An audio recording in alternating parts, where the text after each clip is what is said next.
15 anos. 15 anos de plantas baixas desenhadas à mão às 2 da manhã, de apresentações ensaiadas no espelho do banheiro enquanto meus filhos dormiam, de contratos pequenos aceitos com sorriso porque eu sabia que eram degraus para algo maior. 15 anos construindo uma carreira que ninguém me deu de presente, que eu ergui tijolo por tijolo com as minhas próprias mãos. E na semana em que eu finalmente ia assinar o maior contrato da minha vida, a licitação para o complexo cultural do município, o projeto que colocaria meu nome no mapa de verdade, foi exatamente nessa semana que a minha sogra ligou para o presidente da comissão, dizendo que eu estava com problemas emocionais sérios e que não tinha condições de assumir uma obra daquela magnitude. Eu me chamo Ana Beatriz, tenho 40 anos, sou arquiteta. E essa é a história de como eu assinei o contrato, pedi o divórcio e finalmente respirei. Deixa eu te contar como tudo começou, porque nada disso surgiu do nada. Toda história tem uma raiz, e a raiz dessa aqui é antiga. Conheci Renato quando eu tinha 24 anos, ele tinha 28. Era bonito, engraçado, trabalhava no setor financeiro de uma construtora de médio porte. A gente se apaixonou rápido, como acontece quando você é jovem e ainda não aprendeu a ler os sinais que a vida coloca na sua frente. Nos casamos 2 anos depois. Eu ainda estava terminando a especialização. Ele já tinha uma posição estável. A família dele era grande, barulhenta, daquelas que se reúnem todo domingo e onde todo mundo tem opinião sobre tudo.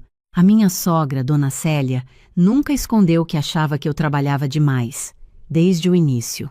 Ainda no noivado, numa dessas reuniões de domingo, ela disse na frente de todo mundo que mulher que trabalha igual a homem esquece que tem casa para cuidar. Eu ri. Renato riu. Todo mundo riu.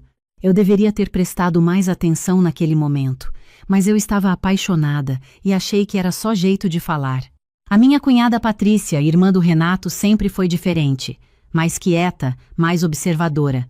O tipo de pessoa que sorri para você e você não consegue decifrar se é simpatia ou cálculo. Ela nunca trabalhou fora, casou cedo, tinha 2 filhos pequenos. A gente não tinha uma relação ruim, mas também não era próxima. Existia uma distância que eu sempre atribuía à diferença de estilo de vida, mas que, olhando para trás, era outra coisa. Nos primeiros anos de casamento, enquanto meu escritório ainda era um quartinho de 2 metros quadrados no fundo do apartamento, ninguém se incomodava muito.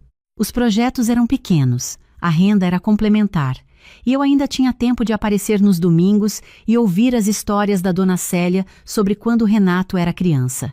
Era administrável. Eu era administrável. O problema começou quando eu deixei de ser administrável. Foram os nossos filhos, Pedro e Isabela, que me deram o empurrão que eu precisava. Pedro tinha 8 anos quando me sentei com ele para ajudar numa pesquisa escolar sobre profissões.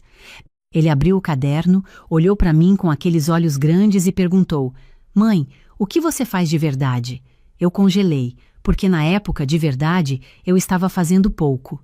Estava adiando projetos, recusando reuniões que coincidiam com eventos da escola, encolhendo minha agenda para caber nos espaços que a família deixava livres para mim. Naquela noite, depois que as crianças dormiram, fui até a mesa da cozinha e abri meu portfólio. Olhei para o que eu tinha construído nos últimos 5 anos e senti uma coisa no peito que eu não sabia nomear. Não era tristeza exatamente. Era mais parecida com aquela sensação de estar no aeroporto assistindo o avião decolar sem você dentro. Eu tinha perdido alguma coisa que não deveria ter perdido. Conversei com Renato naquela mesma noite. Disse que precisava retomar minha carreira com mais seriedade, que havia um concurso público de arquitetura que eu queria participar, que ia precisar de mais suporte em casa durante um período. Ele ouviu, disse que entendia, disse que me apoiava. Eu acreditei. Nos anos seguintes, trabalhei como nunca tinha trabalhado antes. Contratei uma assistente, montei um escritório de verdade fora de casa, participei de 3 concursos, perdi 2, ganhei uma reforma de praça pública num bairro de classe média. Pequeno, mas meu, com meu nome na placa. Pedro foi à inauguração e ficou olhando para aquela placa por um tempo que me fez chorar dentro do carro depois. À medida que os projetos foram crescendo, as reuniões de domingo foram ficando mais tensas. Dona Célia começou a fazer comentários sobre como as crianças precisavam mais da mãe. Patrícia uma vez me perguntou, com aquele sorriso que eu ainda não sabia decifrar, se eu não tinha medo de perder o vínculo com Pedro e Isabela por causa do trabalho. Eu respirei fundo e disse que meus filhos me conheciam muito bem, que eles sabiam exatamente o que a mãe deles fazia e por que fazia, e que eu estava presente em tudo o que importava. Renato ficava quieto nessas horas. Eu interpretava o silêncio dele como respeito, como se ele soubesse que eu não precisava de defesa porque eu me defendia sozinha. Mas silêncio não é sempre respeito. Às vezes, silêncio é cumplicidade com o outro lado. O projeto do Complexo Cultural surgiu no começo do ano passado. Era uma licitação pública enorme, um complexo com teatro, biblioteca, espaço de exposições e área de convivência, num terreno de quase 8.000 metros quadrados no centro histórico da cidade. O tipo de obra que define uma trajetória. O tipo de projeto que, se você assina, a sua carreira tem um antes e um depois. Passei 8 meses trabalhando naquilo. 8 meses de madrugadas, de maquetes, de revisões, de reuniões com engenheiros e consultores. Isabela, que já tinha 12 anos, às vezes aparecia no escritório depois da escola e ficava me observando trabalhar. Um dia ela disse: "Mãe, quando eu crescer eu quero fazer algo que eu olhe assim." Eu perguntei como. Ela disse: "Com esses olhos que você faz quando está desenhando, como se o mundo inteiro sumisse." Submeti o projeto em março. Em maio, fui chamada para a segunda fase apresentação presencial para a comissão julgadora. Em junho, recebi o resultado. Eu tinha vencido. Quando o e-mail chegou, eu estava no carro, no estacionamento de um supermercado. Li 3 vezes. Liguei para minha assistente, que começou a gritar do outro lado da linha. Fiquei sentada ali por uns 20 minutos sem conseguir sair do carro, com aquela sensação estranha de quando algo que você sonhou por tanto tempo finalmente acontece e o seu corpo não sabe bem como reagir. Cheguei em casa e contei para Renato. Ele me abraçou, disse que estava orgulhoso, que ia abrir uma garrafa de vinho para comemorar. Liguei para minha mãe, para minhas amigas. Fui dormir feliz de um jeito que eu não sentia há muito tempo. 2 dias depois, contamos para a família dele no almoço de domingo. Eu deveria ter prestado mais atenção nas expressões. Dona Célia ouviu, deu um sorriso que não chegou aos olhos e disse: "Que bom, filha." Patrícia perguntou quanto tempo ia durar a obra e se eu ia ter que viajar. Quando respondi que provavelmente sim, que havia visitas técnicas e reuniões com a prefeitura programadas, ela trocou um olhar com a sogra que eu vi, mas fingi não ter visto. O cunhado, Marcelo, marido da Patrícia, foi o único que reagiu com entusiasmo de verdade. Levantou o copo, disse que era uma conquista enorme, que eu merecia. Eu me lembro de ter pensado que ele era legal. Na semana seguinte, a assinatura do contrato estava marcada para a sexta-feira. Era terça. Eu estava no escritório terminando de organizar a documentação quando meu celular tocou. Era um número que eu não reconhecia. Atendi. Era o Dr. Fernando Assis, presidente da comissão julgadora do processo licitatório. Ele disse que estava ligando porque tinha recebido uma comunicação anônima, mas que ele me conhecia o suficiente para me dar a oportunidade de esclarecer antes de qualquer coisa. Disse que a comunicação sugeria que eu estava passando por uma crise emocional severa, que tinha histórico de instabilidade psicológica e que não teria condições de coordenar uma obra daquela complexidade. Eu ouvi tudo em pé, sem me sentar, com a mão apertando o celular com uma força que deixou marca na palma. Disse a ele que aquilo era mentira, que eu estava bem, que tinha todos os meus laudos médicos em dia, que minha saúde física e mental nunca tinha sido um impedimento para o meu trabalho. Ele disse que acreditava em mim, que ia desconsiderar a comunicação, mas que achava que eu precisava saber que aquilo tinha acontecido. Agradeci. Desliguei. Fiquei olhando para a parede por um tempo que não sei dizer quanto foi. Depois sentei na cadeira, respirei fundo e comecei a pensar em quem poderia ter feito aquilo. Não demorou muito. Liguei para a minha amiga Fernanda, que é advogada, e contei o que tinha acontecido. Ela ficou em silêncio por um segundo e depois disse: "Bi, isso tem cara de gente que te conhece. Alguém que sabe detalhes suficientes para soar convincente." Concordei. Disse que suspeitava da família do Renato, mas que não tinha prova nenhuma, só intuição. Fernanda disse: intuição de mulher que chegou até aqui não é pouca coisa, mas você precisa de mais do que intuição. Naquela noite, em casa, Renato chegou do trabalho, jantamos juntos com as crianças. Ele me perguntou como tinha sido o dia. Eu disse corrido e não falei mais nada. Precisava pensar antes de falar. Depois que Pedro e Isabela foram dormir, fui até o escritório em casa para terminar uns documentos. Renato ficou na sala vendo televisão. Em algum momento, o celular dele, que estava na mesa de centro, acendeu com uma notificação. Ele não estava perto. Eu estava passando pela sala e vi, sem querer, o nome que apareceu na tela. Era o nome de um grupo. O grupo se chamava Família Monteiro. Não vi o conteúdo, mas vi o suficiente para saber que o grupo existia e que tinha atividade recente. Fui dormir com aquilo na cabeça. Na manhã seguinte, quarta-feira, Renato saiu cedo para uma reunião. Eu levei as crianças para a escola e voltei para casa antes de ir ao escritório. Senti aquela coisa que eu não sei explicar direito, não foi invasão de privacidade, foi sobrevivência. Fui até a mesa de centro. O celular estava lá, sem senha ativa porque ele tinha o costume ruim de deixar desbloqueado quando estava em casa. Abri o WhatsApp, encontrei o grupo Família Monteiro. Li por uns 10 minutos, de trás para frente, e o que eu encontrei foi uma coisa que eu não consigo descrever com precisão porque palavras parecem pequenas demais para o tamanho daquilo. Tinha uma conversa que começava com a Patrícia dizendo que tinha descoberto como funciona o processo licitatório e que havia uma forma de apresentar uma denúncia anônima à comissão. A dona Célia perguntou se dava para fazer sem deixar rastro. Patrícia disse que sim, que bastava mandar por e-mail de uma conta criada para isso. A dona Célia disse: então faz. Tinha um emoji de coração no final. Mas o que me parou, o que me fez segurar o celular com as duas mãos para não cair, foi rolar um pouco mais para cima e encontrar a mensagem que a Patrícia tinha mandado 2 dias antes do domingo do almoço. Ela tinha escrito: se a Ana Beatriz assinar esse contrato, a gente perde o Renato de vez. Ela vai virar maior do que ele e aí acabou. Precisamos agir antes da sexta. E embaixo dessa mensagem tinha um coração, dado pelo Renato. Meu marido tinha curtido aquela mensagem. Não era ambiguidade. Não era mensagem mal interpretada.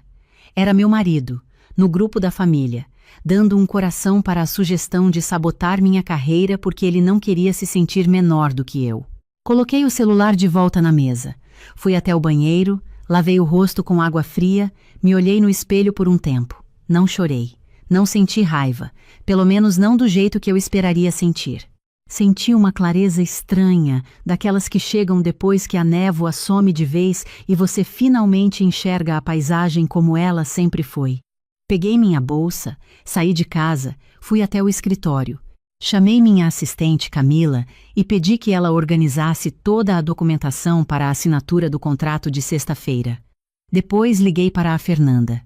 Disse: Fê, preciso do contato de um bom advogado especializado em família. Não para amanhã, para hoje.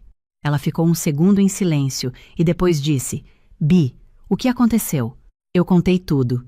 Ela ouviu sem me interromper. Quando terminei, ela disse: Você tem certeza? Eu disse que tinha. Ela disse: Então você sabe o que precisa fazer. Eu disse que sabia. Ela mandou o contato do advogado em menos de 5 minutos. Liguei para o Dr. Henrique Saraiva ainda naquela manhã. Ele tinha horário no final da tarde. Fui. Contei tudo para ele, o telefonema do presidente da comissão, o que encontrei no celular do Renato, o histórico de pressão da família. Ele ouviu com atenção, fez algumas perguntas sobre patrimônio, sobre tempo de casamento, sobre os filhos. Ao final, disse que eu tinha uma base sólida para iniciar o processo de divórcio e que, dependendo de como eu quisesse conduzir, havia formas de documentar o que tinha acontecido para proteger minha reputação profissional caso fosse necessário. Saí do escritório dele às 7 da noite com uma pasta de orientações e uma sensação no peito que eu só consegui identificar mais tarde, já em casa, depois que as crianças dormiram. Era alívio. Naquela noite, Renato chegou em casa e perguntou se eu estava bem porque eu estava quieta. Eu disse que estava cansada. Ele disse, semana pesada, e foi tomar banho. Eu fiz o jantar, ajudei Pedro com a lição de matemática, conversei com Isabela sobre uma apresentação que ela ia fazer na escola. Fiz tudo aquilo com uma presença que eu não tinha tido em muito tempo, porque pela primeira vez em anos eu sabia exatamente onde estava e para onde ia. Quinta-feira de manhã, antes de sair para o escritório, sentei com os dois na mesa da cozinha enquanto Renato ainda estava dormindo. Pedro perguntou por que eu tinha acordado tão cedo. Eu disse que tinha algumas coisas para resolver. Isabela me olhou daquele jeito dela, que herdou de mim aquele olhar que vê mais do que as palavras dizem, e perguntou se estava tudo bem. Eu disse, vai ficar, meu amor, vai ficar melhor do que estava. Ela não perguntou mais nada, mas ficou mais perto de mim do que o normal enquanto tomávamos café, e isso foi o suficiente. Na quinta-feira, conversei com o Dr. Henrique por telefone mais 2 vezes. Organizei os documentos que ele tinha pedido, fiz backup de tudo que era importante no escritório.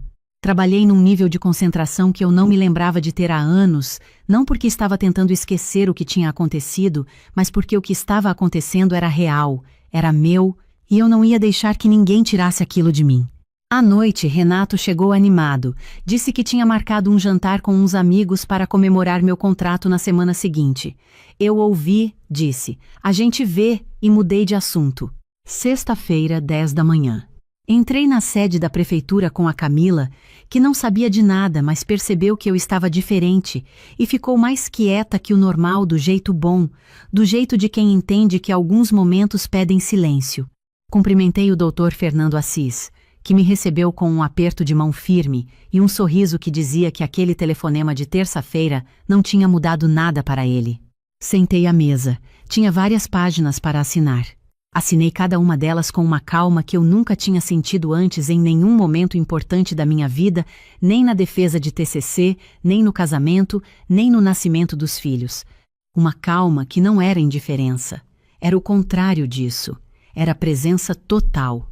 Quando o Dr. Fernando me entregou a cópia assinada e disse, parabéns, arquiteta, a cidade vai ficar mais bonita, eu tive que piscar algumas vezes para não chorar ali mesmo. Saí da prefeitura às 11h30. Fui direto para o escritório do Dr. Henrique Saraiva com os documentos que ele tinha pedido. Assinei a procuração para que ele iniciasse o processo de divórcio. 2 assinaturas na mesma manhã, uma construindo, uma liberando. Liguei para a Fernanda do carro. Ela atendeu no segundo toque, como se estivesse esperando. Eu disse, Fê, foi feito. Ela ficou em silêncio por um momento e depois disse, bem baixinho, eu sei que custou. Eu disse, custou tudo. Ela disse, então valeu tudo. Fiquei um tempo parada no carro, no estacionamento do escritório do advogado, olhando para a pasta no banco do passageiro, os documentos do contrato de um lado, os do divórcio do outro. 2 projetos simultâneos. Um para construir o que sempre foi meu de direito. Outro para demolir o que nunca deveria ter ficado de pé por tanto tempo. Quando cheguei em casa naquela tarde, Renato ainda não tinha chegado.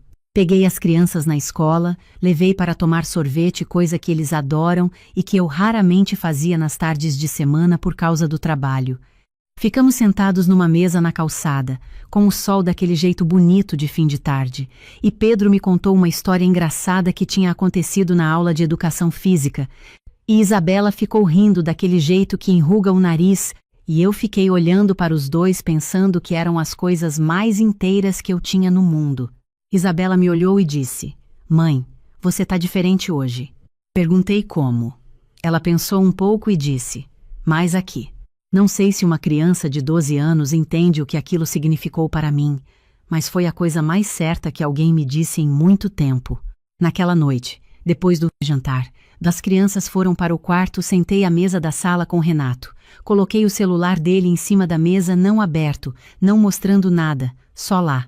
Ele olhou para o celular, depois para mim. Eu disse, eu sei do grupo, eu sei do coração que você deu na mensagem da Patrícia. Eu sei que a sua mãe mandou a denúncia anônima para o Dr. Fernando. Ele ficou quieto. Eu continuei.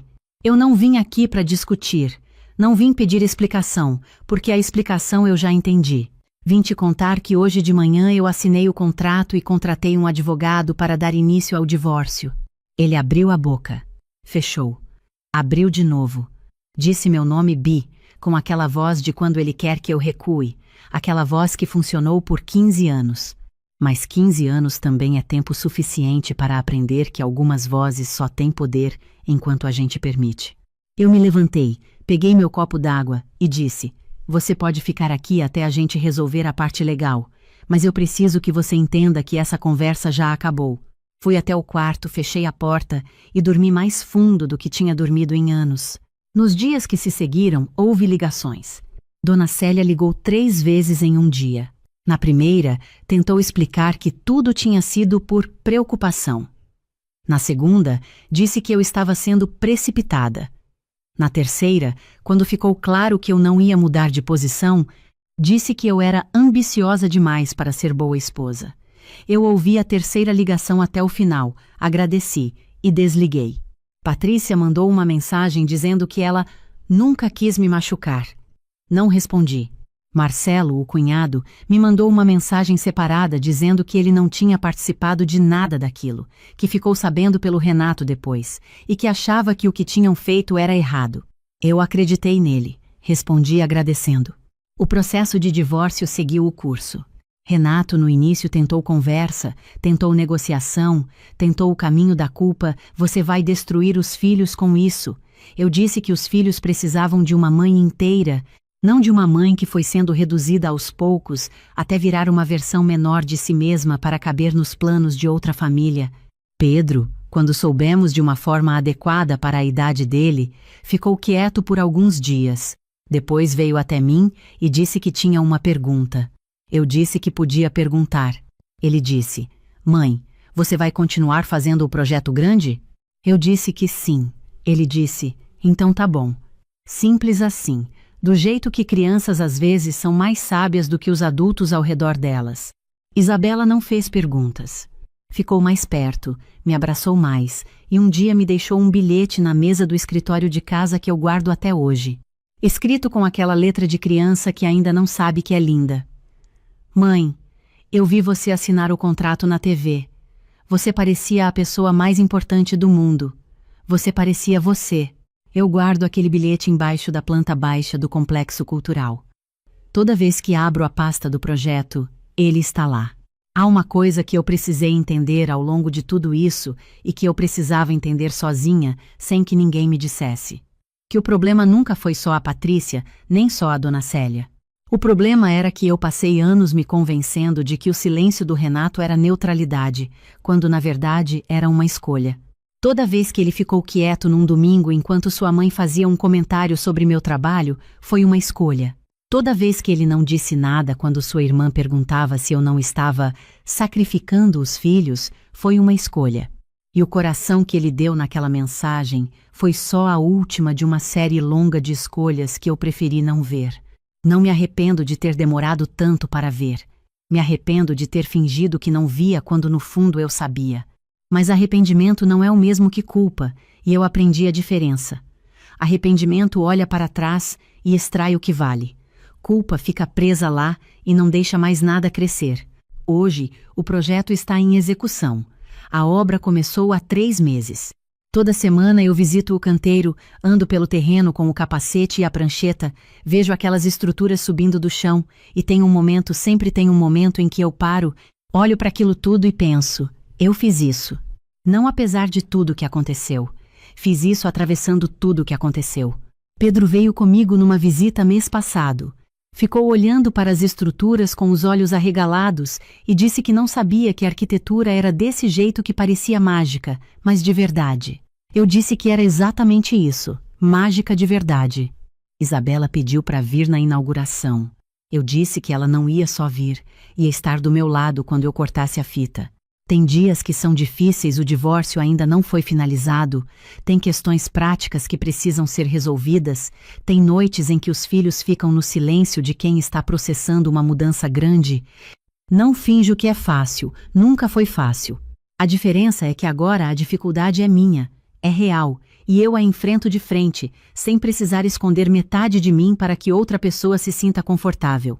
Numa tarde dessas, numa visita ao canteiro de obras, A engenheira responsável pela fundação veio me mostrar um detalhe técnico e chamou minha atenção para algo que não estava nos cálculos originais: uma camada de terra mais compactada do que o esperado, que ia exigir ajuste no projeto.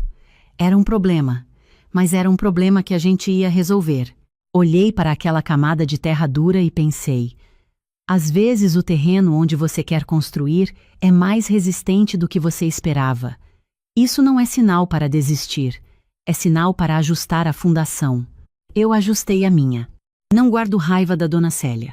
Não guardo raiva da Patrícia. Guardo uma compreensão que é mais pesada e mais honesta do que raiva, a compreensão de que existem pessoas que precisam diminuir o que está ao redor para se sentirem inteiras, e que essas pessoas às vezes são família, e que ser família não torna esse comportamento aceitável, e que perceber isso não é ingratidão, é autopreservação. E do Renato, guardo a memória de um homem que um dia me fez feliz, que me deu 2 filhos que são o melhor que existe na minha vida, e que em algum momento, no meio de tudo isso, escolheu o conforto do próprio ego no lugar da mulher que tinha ao lado. Não sei se foi fraqueza ou medo ou vaidade ferida. Provavelmente foi os 3 juntos, mas no fim, o nome que se dá não muda o que foi. O que eu sei é que na manhã de uma sexta-feira, com uma pasta de documentos nas mãos e 15 anos nas costas, eu fiz 2 escolhas que foram, na verdade, a mesma escolha. Eu escolhi a mim mesma. E se tem algo que eu quero que você leve dessa história, você que está ouvindo, que talvez reconheça alguma coisa aqui, algum silêncio que você também fingiu não ver, alguma versão sua que foi sendo apertada para caber em espaço menor do que merecia, é isso. A hora de agir não é quando você tiver certeza de que não vai doer. É quando você tiver certeza de que não agir dói mais. Eu cheguei a essa certeza numa tarde de terça-feira, segurando um celular que não era meu, lendo mensagens que não deveriam existir. E em vez de chorar, em vez de confrontar, em vez de implorar por uma explicação que não ia mudar nada, eu coloquei o celular de volta na mesa, fui até o banheiro, lavei o rosto e comecei a decidir. Decisão por decisão, ligação por ligação, assinatura por assinatura. Até que no final de uma sexta-feira comum, eu saí de um estacionamento com 2 projetos numa pasta, um complexo cultural que vai ficar de pé por décadas, e um casamento que era hora de encerrar, e percebi que havia um nome para o que eu estava sentindo: liberdade. Não a liberdade de quem fugiu, a liberdade de quem ficou, enfrentou, e então, quando estava pronta, seguiu em frente com a própria vida nos próprios braços. E deixa eu te dizer uma coisa: essa sensação de andar com a própria vida nos próprios braços vale cada madrugada, vale cada planta baixa desenhada quando todo mundo dormia. Vale cada escolha difícil e cada silêncio que eu precisei atravessar para chegar até aqui. Você também consegue. Eu tinha 40 anos quando percebi que o vaso da minha mãe estava no depósito há 3 anos. Não foi uma briga, não foi uma crise, não foi uma dessas noites em que você chora no banheiro com o chuveiro aberto para ninguém ouvir. Foi uma quarta-feira comum, tarde da manhã, quando fui ao depósito procurar uma mala para uma viagem de trabalho e o vi lá, no canto, atrás de caixas de papelão e de uma bicicleta ergométrica que meu marido tinha comprado e nunca usado. Era um vaso de cerâmica azul, feito à mão por uma artesã do Mercado Público de Fortaleza, que minha mãe tinha me dado quando me mudei do Ceará para São Paulo aos 26 anos. Ela disse que era para eu sempre ter algo bonito perto de mim, independente de onde eu fosse parar. Fiquei parada diante dele por um tempo, a mala ainda não encontrada, a luz do depósito piscando levemente como sempre piscava. E entendi, naquele instante, com uma clareza que dói e liberta ao mesmo tempo, que tinha me tornado uma pessoa que guarda as próprias coisas no depósito para não incomodar. Mas deixa eu te contar como cheguei até ali, porque essa história não começa no depósito. Ela começa 7 anos antes, quando eu era uma mulher de 33 anos que achava que amor resolvia arquitetura doméstica. Quando conheci meu marido, ele tinha 38 anos, trabalhava como engenheiro civil numa construtora média de São Paulo e morava com a mãe num sobrado de 3 andares no bairro de Moema. Me explicou isso na nossa segunda conversa, com a tranquilidade de quem descreve algo absolutamente natural. O pai tinha morrido 5 anos antes, deixando a casa para a mãe, e ele tinha ficado porque ela não queria ficar sozinha, e porque o bairro era bom, e porque, enfim, era temporário, sempre temporário. Eu era analista financeira numa empresa de logística, morava de aluguel num apartamento de 1 quarto em Pinheiros, tinha uma vida organizada, metas traçadas, uma planilha de investimentos que revisava todo mês. Quando ele me contou que morava com a mãe, pensei: homem que cuida da família. Pensei: responsabilidade. Pensei em tudo, menos no que aquilo de fato significava para a vida que a gente ia construir junto. Minha sogra, nos primeiros meses, era exatamente o tipo de pessoa que faz você acreditar que a sogra ruim é mito. Me ligava para perguntar se eu preferia frango ou peixe quando eu ia jantar no sábado. Perguntava sobre o meu trabalho com uma atenção que parecia genuína. Me chamava de querida com uma naturalidade que eu interpretava como afeto. Numa tarde de domingo, ela me ensinou a fazer o bolo de fubá dela, do jeito que a avó ensinava a ela, e eu fui embora de lá achando que tinha ganhado uma parceira. A primeira rachadura apareceu quando, depois de 1 ano e meio de namoro, a gente começou a falar em casamento, e junto com o casamento veio a conversa sobre onde morar. Meu marido disse que o plano era ficar no sobrado por um tempo, só para juntar dinheiro, só para planejar direito, só até a gente definir o que queria. 6 meses, ele disse, 1 ano no máximo. Minha sogra adoraria ter companhia. Eu deveria ter pedido que ele escrevesse esse prazo em algum lugar. Eu deveria ter entendido que temporário, na língua que ele falava, não tinha data de validade. Mas eu tinha 33 anos, estava apaixonada e achava que desconfiança era coisa de quem não confiava no próprio relacionamento. Casamos numa cerimônia pequena, bonita, íntima. Eu desfiz o aluguel de Pinheiros, coloquei meus móveis numa empresa de guarda-volumes, trouxe para o sobrado o que cabia no quarto que seria nosso: a minha roupa, o meu computador, os meus livros e o vaso azul da minha mãe, que coloquei sobre a cômoda, do lado da janela, onde batia uma luz boa de tarde. Na primeira semana, o vaso ainda estava lá. Na segunda semana, ele tinha sido movido para o banheiro. Quando perguntei, minha sogra disse, com uma leveza de quem comenta sobre o clima, que a luz da tarde era muito forte para a cerâmica artesanal que desbotava o esmalte que ela estava preservando para mim. Agradeci, sem dizer o que achava, e guardei essa informação junto com todas as outras que viriam depois. O sobrado funcionava com uma lógica própria que eu fui aprendendo da forma mais difícil possível, errando e recebendo a correção em silêncio. A lavanderia tinha um esquema de dias. Segunda e quinta eram dias de roupa de cama, terça e sexta eram dias de roupa comum, e se você pusesse roupa para lavar fora desse esquema, ela tirava sem dizer nada e deixava dobrada em cima da máquina. A cozinha tinha uma hierarquia de panelas que eu nunca entendi completamente, mas que era real e absoluta. A sala tinha uma temperatura de ar-condicionado que era 23 graus e ponto, e se você mudasse, ela passava lá em algum momento e voltava para 23 sem nenhum comentário, como se o termostato tivesse corrigido a si mesmo. Eu tentei, nos primeiros meses, entrar nessa lógica. Tentei aprender as regras, respeitar os ritmos, me encaixar no que já existia. Fui percebendo devagar que não era possível me encaixar porque o espaço não tinha sido projetado para me receber. Tinha sido projetado para funcionar de um jeito, e eu era uma variável que precisava se ajustar, não um elemento que transformava o sistema. Meu marido via tudo isso e não dizia nada. Não é que ele fosse uma pessoa má. Era uma pessoa que tinha aprendido, em 38 anos, que o caminho mais curto para a paz doméstica era o silêncio. Quando eu tentava conversar sobre algum episódio específico, sobre alguma coisa que minha sogra tinha dito ou feito, ele ouvia com atenção, assentia, dizia que entendia, que minha sogra tinha um jeito difícil, mas que o coração dela era bom, que a gente precisava ter paciência.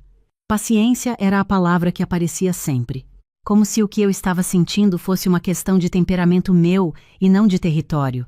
No 4º ano, a minha cunhada voltou de uma temporada no exterior e passou 2 meses morando no sobrado, enquanto procurava apartamento.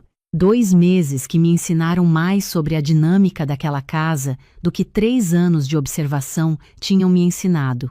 porque a minha cunhada chegava à cozinha e pegava o que queria, sem verificar a hierarquia das panelas.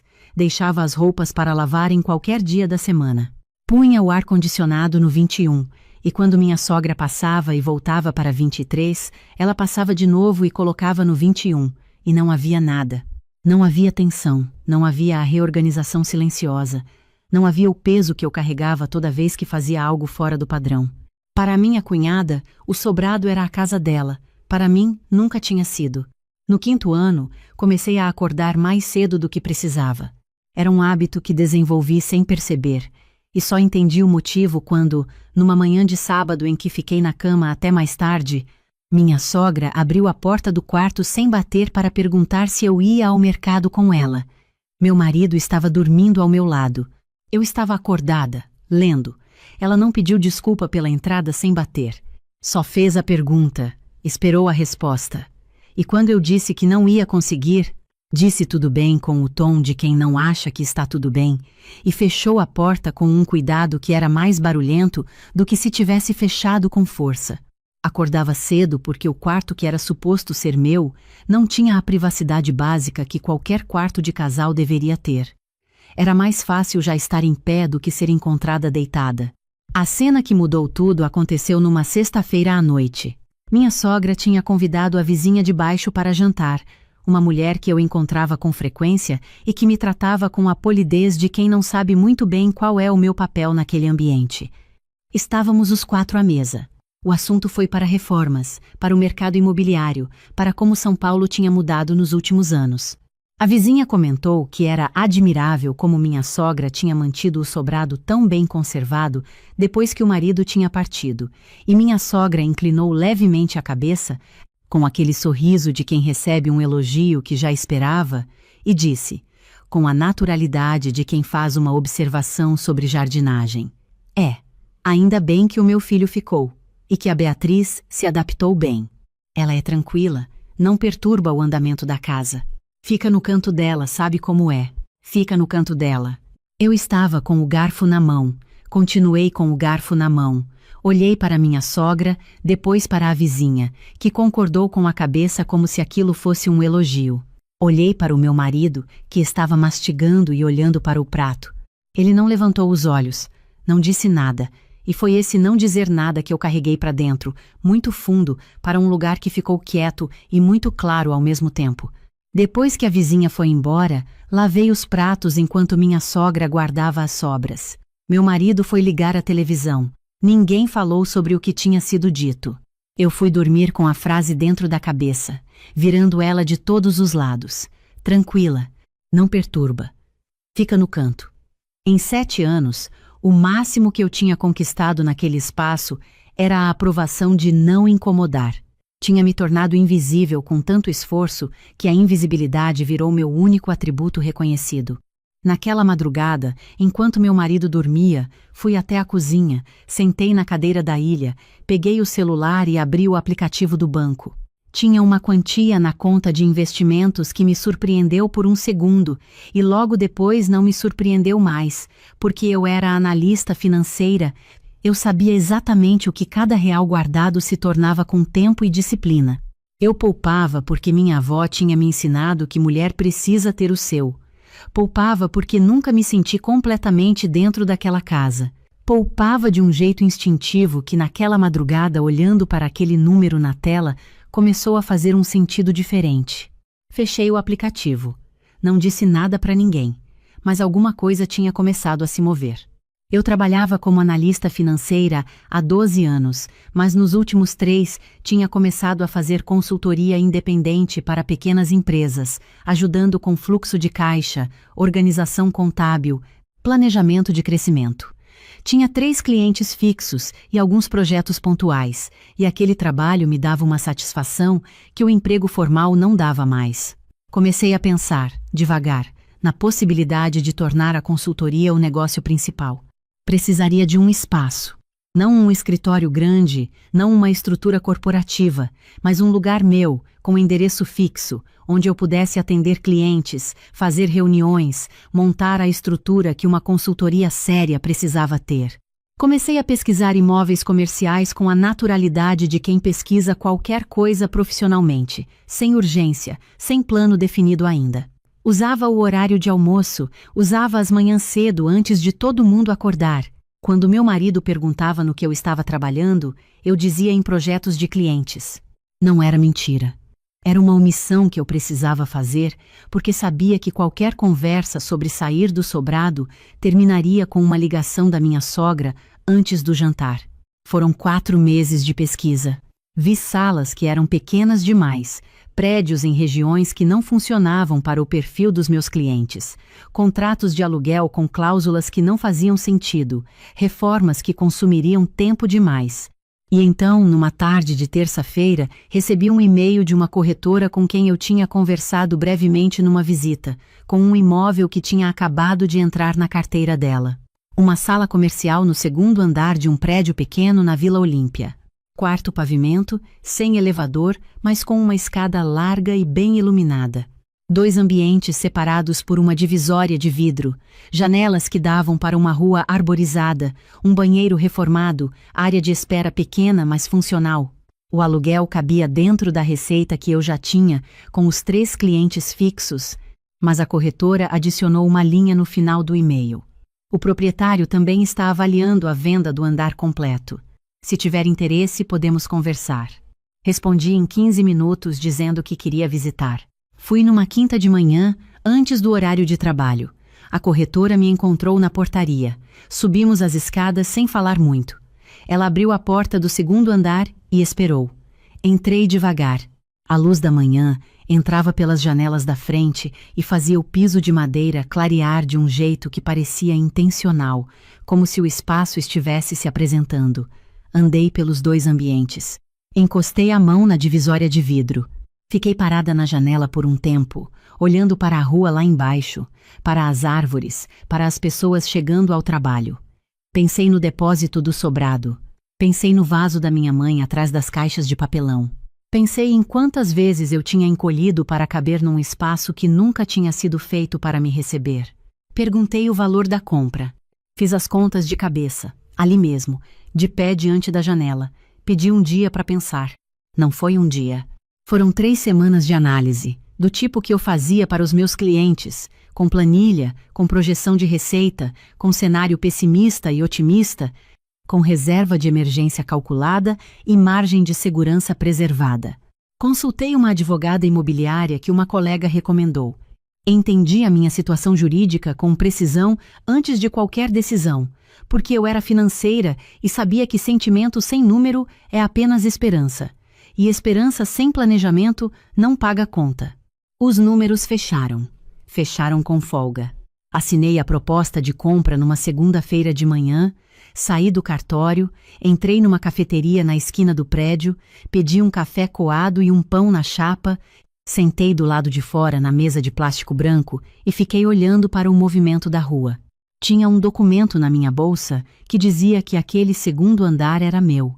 Sem história anterior que eu precisasse respeitar, sem regra não escrita que eu precisasse deduzir. Meu, no meu nome, com a minha assinatura. Terminei o café. Voltei para o trabalho. Não contei para ninguém.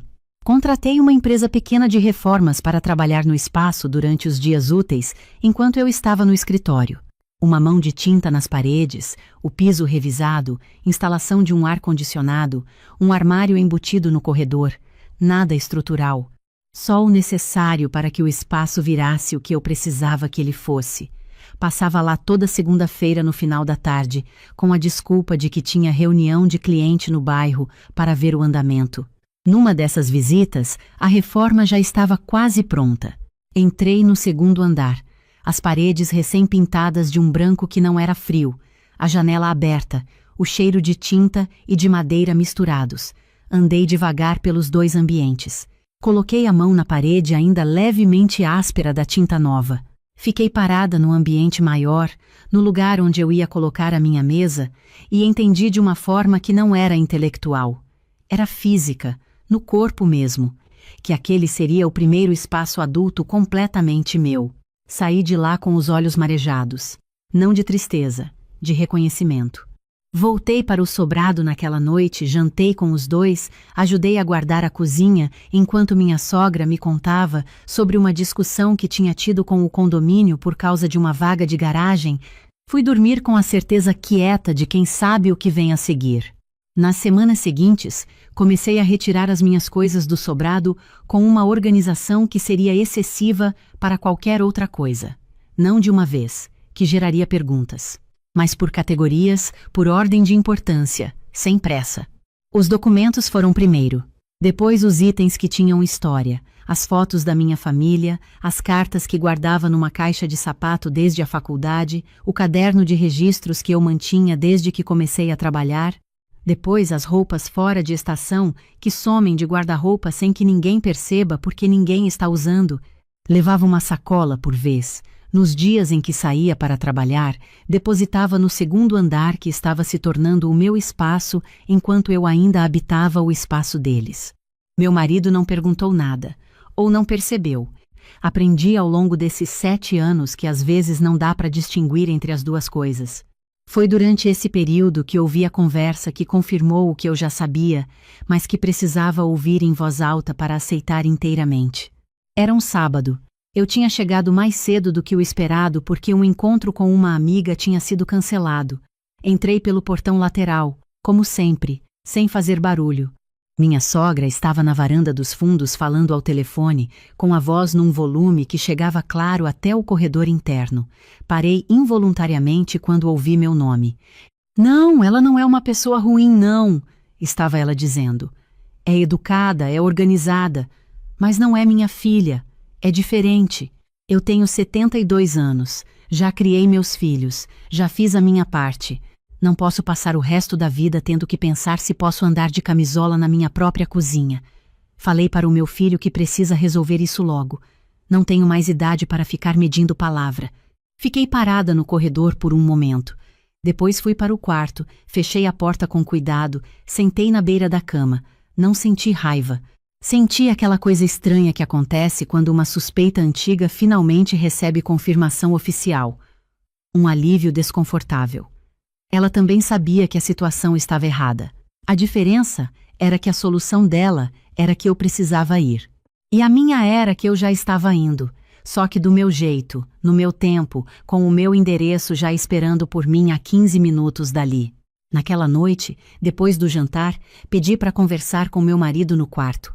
Fechei a porta, sentei na cadeira da escrivaninha, ele ficou em pé, encostado na cômoda. Comecei com calma, sem drama, com a precisão de quem escolheu as palavras com antecedência. Disse que tinha ouvido a conversa da tarde. Disse que entendia o que minha sogra sentia. Disse que queria saber o que ele pensava sobre tudo aquilo. Não o que ela pensava. O que ele, especificamente ele, pensava sobre como a gente estava vivendo. Ele passou a mão no rosto. Fez aquela pausa que eu conhecia bem, a pausa de quem está calculando qual resposta vai gerar menos conflito. Então disse que minha sogra tinha um jeito difícil, que eu precisava entender que era assim que ela se comunicava, que não era pessoal. Eu olhei para ele por um segundo antes de continuar.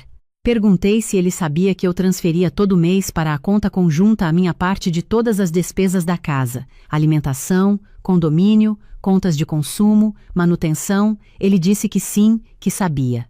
Perguntei se minha sogra sabia disso. O silêncio dele durou 1 segundo a mais do que devia, e esse segundo foi a resposta. Durante 7 anos eu tinha contribuído todos os meses, sem falhar uma única vez, e esse dinheiro entrava numa conta que ele administrava, e minha sogra nunca tinha sido informada. Na visão dela, eu era uma nora que morava na casa dela de favor. Comia a comida dela, usava a estrutura dela, ocupava o espaço dela sem devolver nada. Eu era, na versão dela da história, uma conveniência disfarçada de família. Disse isso a ele com uma voz mais calma do que eu sabia que era capaz de ter naquele momento. Disse que durante 7 anos eu tinha pago para ser tratada como hóspede, que ele tinha estado presente em todos esses episódios e não tinha dito nada, que o dinheiro que eu tinha guardado era o fruto do meu trabalho, da minha competência, dos anos que eu passei construindo uma carreira e que eu tinha usado esse dinheiro para construir algo completamente meu. Ele ficou em silêncio. Não foi o silêncio de quem está processando. Foi o silêncio de quem já sabe que não tem resposta que funcione. Ele olhou para a cômoda, depois para o chão, depois para um ponto entre os dois que não era nada. E foi nesse silêncio que eu entendi, com uma clareza final e tranquila, que não havia nada ali para consertar. Não era um mal-entendido, não era uma crise de comunicação, não era uma fase difícil que passaria com paciência e conversa. Era a estrutura inteira de um casamento construído sobre uma base onde eu nunca tinha sido tratada como igual, onde minha presença era tolerada e minha contribuição era invisível. Saí do quarto. Fui até a cozinha, bebi um copo d'água, voltei a dormir do lado dele sem dizer mais nada. Existia um plano. O plano era melhor do que a briga. Liguei para minha advogada no dia seguinte, durante o horário de almoço, de dentro do meu carro estacionado num ponto da rua onde não havia como me ver da janela do escritório. Conversei sobre a minha situação jurídica com todos os detalhes que ela precisava para me orientar corretamente. Entendi o que era meu, o que precisava ser garantido antes de qualquer movimentação, quais eram os próximos passos. A conversa durou 1 hora. Saí dela com um mapa. Continuei a rotina por mais 2 semanas. Acordava, tomava café, ia trabalhar, voltava, jantava, ajudava a guardar a cozinha, ouvia sobre o condomínio e a vaga de garagem, dormia. Por fora, absolutamente nada tinha mudado. Por dentro, eu estava terminando de desmontar 7 anos de vida, sacola por sacola, levada para o 2º andar da Vila Olímpia toda segunda-feira de tarde. Na última semana, coloquei o vaso da minha mãe dentro de uma sacola de tecido, envolto em bolhas de plástico para não bater durante o trajeto. Ele foi o último a sair. Na sexta-feira seguinte, combinei com uma empresa de mudança pequena, recomendada pela minha advogada, que trabalhava com discrição e eficiência. 3 pessoas, um caminhão médio, lista detalhada do que levar, hora marcada para as 8 da manhã. Meu marido tinha o hábito de sair às 8h15 para uma corrida que fazia toda sexta-feira sem exceção. Minha sogra tinha fisioterapia às 9 nas sextas, num clínico de reabilitação a 20 minutos de casa, e levava o carro dela, chegando de volta por volta das 11. O caminhão chegou às 8 em ponto. Eu já estava acordada há 2 horas. Os 3 rapazes trabalharam com uma organização que eu tinha pedido expressamente. Rápido, sem barulho desnecessário, sem dúvidas sobre o que carregar, porque eu tinha feito uma lista com foto de cada item. Os móveis que eu tinha comprado com nota fiscal no meu nome, os equipamentos de trabalho, os livros, as plantas que eu cultivava no peitoril da janela do quarto, o vaso que já estava embalado desde a véspera. Às 10h10, o caminhão estava quase pronto. Faltava a última caixa quando ouvi o portão da garagem abrir. Minha sogra tinha voltado mais cedo. A sessão de fisioterapia tinha sido cancelada porque a fisioterapeuta teve um imprevisto familiar. Ela entrou pela porta lateral da garagem, viu o caminhão na rua, viu os rapazes descendo a última caixa, parou no meio do quintal com a bolsa na mão e a chave do carro ainda entre os dedos. Ficou me olhando, depois o caminhão, depois os rapazes, numa sequência que se repetiu umas 3 vezes enquanto o quadro ia se montando na cabeça dela. "O que está acontecendo aqui?" ela disse. Não era pergunta. Era o começo de um entendimento que ela ainda estava resistindo. "Eu estou indo embora", eu disse. Simples, direta, sem elevar a voz. Ela ficou parada como se o chão tivesse mudado de consistência sob os pés. "Indo embora para onde, Beatriz? Você tem onde ir. Você não avisou, você não conversou. Isso não se faz assim." Dei um passo de lado para deixar o rapaz passar com a última caixa. "Meu marido vai saber de tudo", eu disse. "Ele tem o celular. Pode ligar para ele." Ela pegou o celular. Eu ouvi ela falar enquanto o caminhão era fechado. A voz dela subia com a dificuldade de quem está tentando organizar uma situação que não está se organizando do jeito que esperava. Quando o último rapaz me entregou o formulário para assinar, eu assinei, agradeci os 3 e fiz uma última volta pela parte do sobrado que era minha. O quarto estava vazio. A cama de casal tinha ficado porque não era minha. A cômoda de madeira escura que nunca tinha sido minha tinha ficado. As marcas claras na parede onde os quadros tinham estado. O peitoril da janela onde as plantas tinham ficado por 4 anos, deixando uma marca circular no reboco. Peguei a minha bolsa. Desci a escada pela última vez. Minha sogra estava na sala com o telefone ainda na mão, olhando para o espaço com uma expressão que eu nunca tinha visto nela em 7 anos de convivência. Não era raiva. Era a expressão de quem acaba de perceber que avaliou uma situação de forma completamente errada. Ela disse meu nome.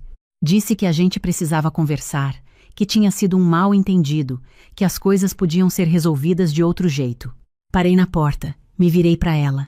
Chamei pelo nome dela, coisa que nunca tinha feito. Sempre tinha sido a senhora, sempre tinha sido aquela deferência que eu mantinha como parte do esforço de ser a nora que não perturba o andamento da casa. Dona Lúcia, eu disse, durante 7 anos eu paguei para viver aqui, todo mês, sem falhar uma vez. A senhora nunca soube porque o meu marido nunca contou, mas eu sei o que eu fiz. E agora eu tenho a minha casa, então eu estou indo. Ela abriu a boca. Depois fechou. Olhou ao redor como se os móveis da sala pudessem explicar o que estava acontecendo. Mas as contas, ela disse. Quem vai ajudar com as contas daqui? As contas da senhora são responsabilidade da senhora, eu disse. As minhas eu já tenho para pagar.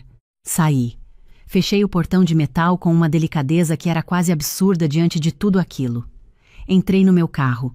O caminhão já tinha dobrado a esquina. Coloquei o carro em movimento e fui embora daquela rua. Árvores passando nas laterais, o sol de manhã batendo no para-brisa, sem olhar pelo retrovisor. Meu marido me ligou 40 minutos depois. Eu estava no 2º andar da Vila Olímpia, supervisionando a entrada dos móveis, quando decidi atender. Ouvi a voz dele, tensa e confusa ao mesmo tempo, perguntando o que tinha acontecido, onde eu estava, se eu tinha ido para a casa de alguém. Estou na minha casa, eu disse. Silêncio. Que casa? Ele disse. Você alugou um apartamento sem me falar. Comprei um imóvel comercial na Vila Olímpia, sala no 2º andar, registro no meu nome há 2 meses. Estou transformando em escritório da consultoria. O silêncio dessa vez durou mais pesado, mais longo, do tipo que ocupa o espaço antes de uma pergunta que alguém não sabe como fazer. Como você tinha esse dinheiro? Ele disse por fim. Você estava guardando sem me contar. Estava guardando há anos. Você sabia que eu poupava. Nunca perguntou o quanto. Nunca perguntou o que eu pretendia fazer. Beatriz, o dinheiro que você ganhou durante o casamento é do casal. A gente precisava ter tomado essa decisão junto. Respirei fundo antes de responder. Tinha me custado muito chegar até aquele momento e eu não queria perder a precisão agora. Durante 7 anos eu contribuí todo mês com as despesas da casa da sua mãe. Sua mãe passou esse tempo me tratando como se eu fosse uma visita que ficou tempo demais, como alguém que não pertencia, como alguém que fica no canto e não perturba o andamento. Você estava presente em cada um desses momentos e escolheu o silêncio. O dinheiro que eu guardei é o resultado do meu trabalho, da minha competência, dos 12 anos que eu passei construindo uma carreira antes de você. Eu usei esse dinheiro para construir algo que é completamente meu. Recomendo que você fale com um advogado para entender a parte legal do processo. Eu já tenho o meu. Desliguei. Os rapazes continuavam montando os móveis no 2º andar. Fui até a janela, encostei o vidro com a testa por um segundo, olhei para a rua arborizada lá embaixo. Uma mulher passando com um carrinho de bebê, um cachorro em frente à banca de jornal. O ônibus dobrando a esquina. Uma rua comum, numa tarde comum. E eu de pé num espaço que tinha o meu nome no documento.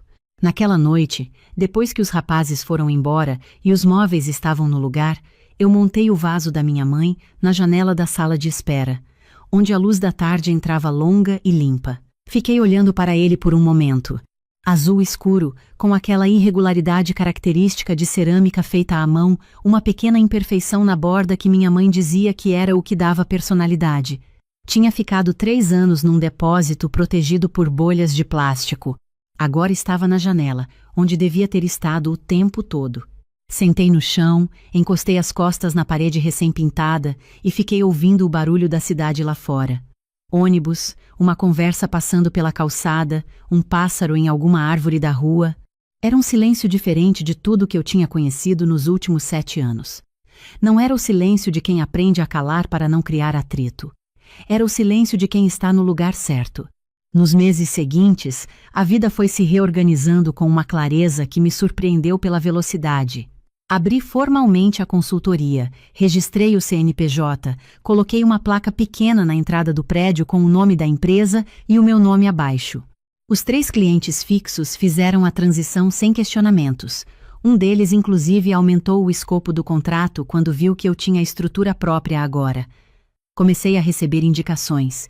Dentro de 4 meses, eu tinha mais clientes do que conseguia atender sozinha e contratei uma assistente para 2 dias por semana. O processo de separação foi conduzido pelos advogados, sem cenas públicas, com a frieza necessária para que as 2 partes saíssem do processo com o que era de cada uma. Houve uma mensagem da minha sogra, enviada semanas depois por um número que eu não tinha na agenda, perguntando se eu não tinha exagerado na reação, se tudo aquilo não tinha sido fruto de um mal-entendido que ainda podia ser resolvido. Li a mensagem com atenção, 2 vezes. Depois coloquei o celular na mesa e fui preparar o café da manhã. Não respondi. Não por mágoa, não por raiva. Não respondi porque algumas conversas chegam tarde demais e porque eu não tinha mais nada a esclarecer para quem nunca quis ver o que estava diante dos olhos. O que ficou daquele período não é cicatriz, é clareza. É algo simples o suficiente para caber numa frase que eu levei 7 anos para entender de verdade. Ter o seu não é desconfiança, não é egoísmo, não é falta de amor. É a diferença entre participar de um relacionamento e apenas habitar um espaço que tolera sua presença enquanto você não ocupa demais. Eu passei 7 anos numa casa onde eu não tinha nome em nenhum documento, onde minha contribuição mensal financiava uma estrutura que me tratava como visita, onde minha presença era descrita, numa conversa de jantar, como a qualidade de não incomodar. Fiquei por razões que entendo agora. Amei meu marido de verdade. Acreditei que o problema era o ambiente e não a fundação. Tive medo de ser a pessoa que destruiu uma família ao ir embora. A esperança durou mais do que devia, como a esperança sempre faz. Mas o que aprendi de verdade é que aguentar não é lealdade. É um hábito que a gente confunde com virtude porque ninguém ensina a diferença. Hoje, quando subo as escadas do 2º andar depois de um dia longo, paro um segundo antes de colocar a chave na fechadura, ouço o clique do trinco. Abro a porta e entro num espaço que tem o meu nome na placa, os meus móveis nos lugares que eu escolhi, as minhas plantas no peitoril, o meu café na prateleira da cozinha pequena que mandei instalar no corredor, e o vaso da minha mãe na janela da sala de espera, azul escuro, a luz da tarde entrando por cima dele, exatamente como ele sempre mereceu, iluminando a imperfeição da borda, que é o que dá personalidade, no lugar certo, finalmente no lugar certo. Depois de 3 anos num depósito e de uma mulher que demorou um pouco mais do que devia para entender que ninguém que sabe o que vale guarda a si mesma atrás de caixas de papelão.